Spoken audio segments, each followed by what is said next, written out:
na-experience mag-nosebleed. Totoo boy, kanina umaga po nag-nosebleed ako sa init. Mainit lang po talaga kasi hindi mo po nag-nosebleed. Pero pag slang talaga, yung ex ni Ate Myrtle talaga, slang kasi yun. Ay, nakakalok. Sorry. Hindi na masyadong slang, pero naging English din yung ex niya. Oo. So, English siya. So, parang ako, yes! Gano'n lang. Hindi talaga ako makapagsagot na fluent. Oo. Ayun. Ate Myrtle! Pero clarify lang namin yung sinabi mo kanina nung nakipaghiwalay sa'yo. Was that Ryan Boyce? Yes. Yun. Okay, klaro lang kasi yun ang alam namin lahat Yes po. Ryan Boyce is my ex. He was my first boyfriend. Ayun. English yan. Sorry. Si Myrtle. Yan na. Si Karen kasi binato sa... Sorry. Kailan ka huling nakipagrelasyon? O on pa rin kayo yung boyfriend mo? Wala na, no? Nag-break na kami ng first boyfriend ko 3 months ago. So, Yun yung sinasabi ni Karen. Nako, Kapangalanan ko ba, Leo? Ang pangalan mo nga, MJ? So, hindi na kayo ni Brian? hindi na. Oo. Brian. Brian ano? The future first son. Yun lang. Diba? Hindi, isa pang tanong, Myrtle. Kasi sa kanilang lahat, parang actually may title ka na, di ba? Yes. Being the grand Winner. BBB team. Yes, Sir Leo. So, bakit ka pa, sumali Nag-decide. Nag-decide na, at handa ka na ba na makipagsabayan sa kanila? Kasi di ba, alam naman natin na hindi na masyadong, kailangan natin mag-push pa.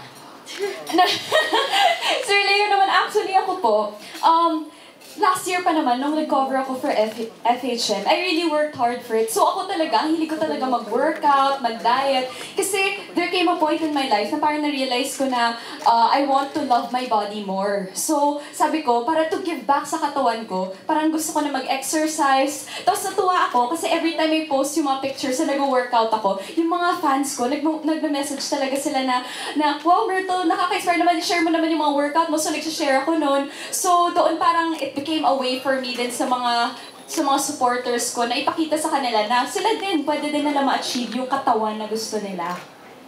Last question. Naniniwala ba kayo na part ng pagiging sexy ay ang pagpapa-enhance ng inyong katawan? Ayan. Si Yana, hindi ko pa narinig si Yana. Si Yana naman.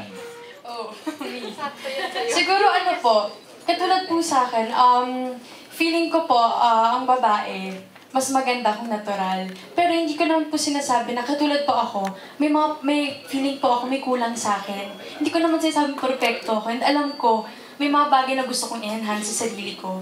So feeling ko po, choice ko naman po yun eh. Saka wala naman po problema kasi sarili ko naman po. I don't have to explain to anyone po. As long as masaya po ako, wala po ako naapakang tao, okay po ako dun. Sa siyang ba nandiyan sa harap, meron bang matabang na aamin na meron siyang pinagawa sa sarili niya para Enhance. mas maging sexy? All natural kayong lahat. Ako po, nagpagawa po ako ng hair. Actually, Ay, nakakaloka si Francesca. Kasi yun, straight na po siya. So, hindi po totoo to. Ayan. Ay, boy. Lusot yun, Leo, In fairness, Pero si Francesca, thinking, Love her. Sino pa? Wala na? Wala. All natural aamin. daw. Si Jet, may aaminin ka ba? Diyos! Ay, wala. Wala. Okay. Good luck sa inyo, mga iha. Thank you. Before you select the next question, what's the sexiest part of your body? Walang brain, ha? Kaloka yung brain. Ako? Karen. Sorry. Feeling ko po nunal. Ay, oo. Pagka Marilyn Monroe, ganun ba yun? Parang Janet Gordon. Ay. Okay na yun, ha? Hindi na kilala yun actually. Si Kaya ako Yana. yung sagot ko, Ako feeling ko po yung mata ko kasi nakuha ko sa mommy ko. Oo, Yeah. Okay. Shay. Sabi nila, legs ko daw. Ay, hindi naman namin makita ang legs. Pakita ko ba? Ay, wow, Pakita ko ba? Si Hannah. Ako po sabi nila panga. Ay, oo na. Very Tony Gonzaga yun. Si Francesca. Hair na naman niya. Ako po, Ay, hair lang. I think for me, my sexiest feature would be my smile.